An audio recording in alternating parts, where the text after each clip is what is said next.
Saya akan mengkagumi Gus Dur dari segi fikih. Ketika Gus Dur dilengsarkan dari presiden, yang paling saya kenang dan para ulama seluruh Indonesia, mungkin seluruh dunia mengenang adalah keberhasilan Gus Dur mengelola konflik itu tidak pertumpahan darah. Itu salah satu prestasi yang insya Allah jadi amal beliau, semoga mendapat ridhonya Allah Subhanahu wa Ta'ala. Karena yang paling dihindari oleh Islam sebisa mungkin adalah jangan ada darah menetes, apalagi hanya demi kekuasaan. Sehingga Rasulullah SAW sampai berdamai ketika terjadi tarik ulur di Sulhul Hudaybiyah. Saat itu Suhail bin Amr memberi sekian poin yang mendikte Rasulullah, semuanya merugikan Rasulullah. Tapi semuanya merugikan Rasulullah, tidak ada yang menguntungkan sama sekali. Tapi Rasulullah menuruti itu semua demi tidak bertumpahan darah. Jadi itu fikih-fikih yang saya menjadikan pengagum Gus Dur, karena ibadah Darul Mafasid Muqaddamun ala Jalbil Masalah adalah ibadah yang luar biasa. Saya mau bercerita begini.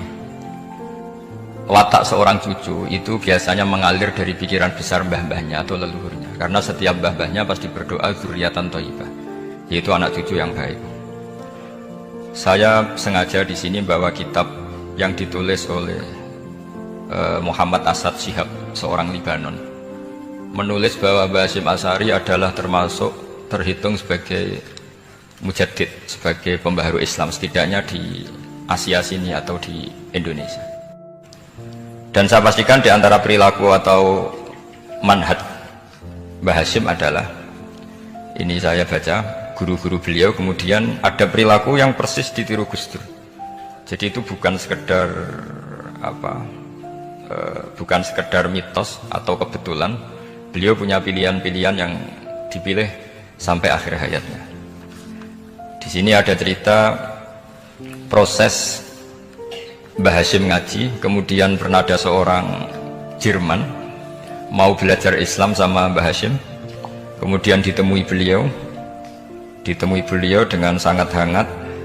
Ketika sudah mengenal Islam secara detail, ya saya ulang lagi, ketika sudah mengenal Islam secara detail, beliau ngendikan, kamu jangan tergesa-gesa, kata beliau, kamu harus menerima Islam ini secara al-bayyinah, secara argumentatif, secara logika yang benar, jangan karena terpaksa. Itu pula yang akhirnya Mbah Hasyim mendorong khurriyatul fikri, orang itu harus merdeka dalam berpikir. Undang-undang dasar menjamin kebebasan berpikir, ya itu hasil daripada 7 abad lamanya kita berpancasila tanpa nama, yaitu yang dinamakan Bhinneka Tunggal Ika, berbeda-beda tapi satu tujuan. Itu pula yang mengilhami Rasulullah SAW ketika Sulhul Hudaybiyah.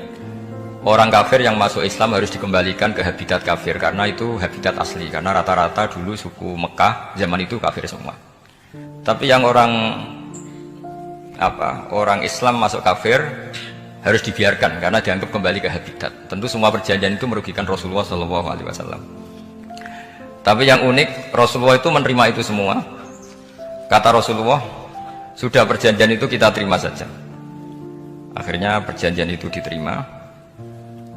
Kemudian tapi Nabi hanya minta satu hal, orang kafir Quraisy tidak boleh melarang orang diskusi Islam.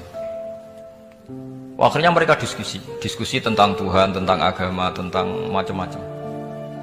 Sehingga mereka akhirnya membandingkan, namanya punya Tuhan batu sama Tuhan yang disebut Muhammad. Tentu mereka masih jangkar pakai nama Muhammad. Mereka diskusi, kalau kita punya Tuhan berhala efeknya begini-begini, kalau Tuhan kita banyak efeknya gini-gini. Diskusi. Yatafawaduna fil hadis, mereka diskusi secara terbuka. Terus fama ahadun yaqilu syai'an illa dakhala fihi, kemudian seseorang yang berpikir secara benar, yang mengenali Islam, pasti akan masuk Islam. Sehingga karena mereka diskusi bebas tanpa tekanan, akhirnya mereka memilih Islam. Dan selama mereka Islam, mereka akhirnya ikrar Islam sama ikrar, cara sekarang ikrar, kemudian menjadi Muslim, dan otomatis perjanjian itu dibatalkan. Makanya kata Imam Zuhri, guru Imam Malik, maka nafathun a'zuma fil Islam min sulhul Hudaybiyah. Enggak ada kemenangan Islam sehebat kemenangan dalam Hudaybiyah, yaitu orang berbebas berpikir, Kemudian kebebasan berpikir ini pasti mengarah ke mengaku yang benar, menanggalkan yang salah. Tentu orang dulu mendewa-dewakan Lata Uzza, pokoknya menuhankan makhluk, menjadi sadar bahwa itu aneh. Kenapa kita harus menyembah batu yang dipahat, kenapa kita harus menyembah makhluk dan sebagainya, dan akhirnya mereka Islam. Ini saya hitung ya guru-gurunya Mbah Hasyim. Darus Al-Khat Muhammad Hasyim Asy'ari fil Haramil Makki Syarif fi Makkah Al-Mukarramah alaihi ulama. Seterusnya beliau hitung ya. Amsalus Syekh Ahmad Amin Al-Attar wa Sayyid Sultan bin Hasyim wa Sayyid Ahmad Zawawi. Ya dihitung ya sudah berapa itu. Tapi beliau ke sana sudah alim loh, jangan sampean kira kalau sampean ke sana itu jadi TKI repot nanti. Ya, Syekh Ahmad Amin Al-Attar, wa Sayyid Sultan bin Hasyim, wa Sayyid Ahmad Zawawi, wa Syekh Ibrahim Arab, wa Sayyid Ahmad bin Hasan Al-Attar, wa Syekh Said Al-Yamani.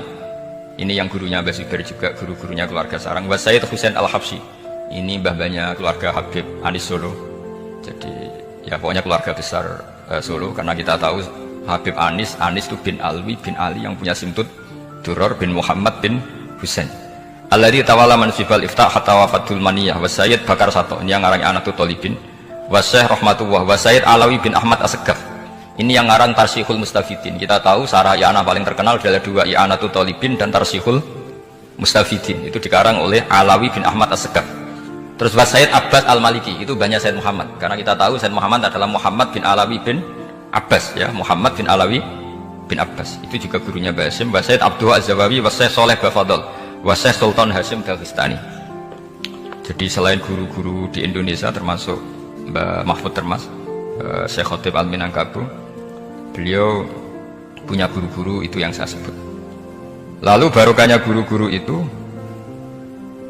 ya, barokahnya guru-guru itu Mbah Hasyim berpikir seperti itu, dan berpikir seperti itu yang mengilhami Gus Wahid, kemudian Gus Wahid mengilhami Gus Dur. Kenapa saya cerita ini? Supaya kamu tahu bahwa pikiran-pikiran besar Gus Dur itu ada sanadnya. Terus setelah itu, ini ceritanya mu'allif menangi Mbah Hasyim diskusi sama orang orientalis. Ini kata mu'allif, wa hadhil uqdatu takunu aqidatan wa hiya uqdatul mustasyrikin fa kullu shay'in ya'ti minal ghurbiyin wal irobiyyin wa Eropa ya'tabirunahu dasisah. Jadi zaman itu Mbah Hasyim itu sering punya tamu dari Eropa, dari Barat, dari macam-macam. Semesta trodal muhandis, terusnya sampai. Nah ini cerita saja betapa Mbah Hasyim itu perkawanannya luas sekali. Terus ini cerita akhirnya orang ini sampai masuk Islam.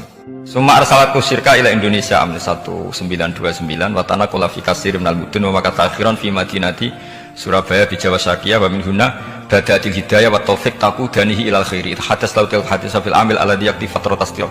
Jadi orientalis tadi ketika berteman Mbah Hasyim lama-lama tertarik oleh Islam. Di uniknya kitab ini ditulis oleh orang Libanon. Jadi orang Libanon itu saking penasarannya sama Mbah Hasyim Asy'ari itu datang ke sini. Ya datang apa? Datang ke sini untuk belajar sama Mbah Hasyim. Dan di antara belajar itu kemudian sampai sini ternyata tamu-tamunya Mbah Hasyim dari berbagai negara. Mulai yang konsultasi cara memerdekakan negaranya karena ngalami dijajah, sampai cara belajar Islam yang benar. Termasuk tadi yang Karel von Schmidt tadi yang masuk Islam karena konsultasi sama Mbah Hasyim, padahal dia orang Jerman. Nah ini saya pastikan ya bahwa kehebatan Gus Dur itu kita nggak lepas dari barokahnya siapa? Mbah Hasyim. Sekali Rasulullah SAW sebagai Sayyidul Khalqi, Sayyidul Anbiya al-Mursalin, beliau yang ngakui ana da'watu Ibrahim wa bisyaratu Isa. Aku hebat ini itu barokah dongane Nabi siapa? Ibrahim. Maka ini sesuatu yang saya tekuni, jadi nggak salah kalau bicarakan Gus Dur ya harus bicarakan Mbah Hasyim. Sama bicarakan Nabi Muhammad SAW juga harus membicarakan Jadduhul A'la, yaitu Ibrahim alaihissalam. Terus persahabatan yang luas, misalnya Anda khusyuk terus kuper. Ratau kancanan wong habis jadi wali ini terus kuper. Mungkin Anda tidak akan jadi wali karena sanadnya Mbah Hasyim itu perkenalannya luas. Sementara kamu milih kuper, gak pernah berteman orang, tapi sanadnya sampai Mbah Hasyim itu membingungkan sanad itu. Mbah Hasyim tidak gitu kok kamu nyanatkan begitu.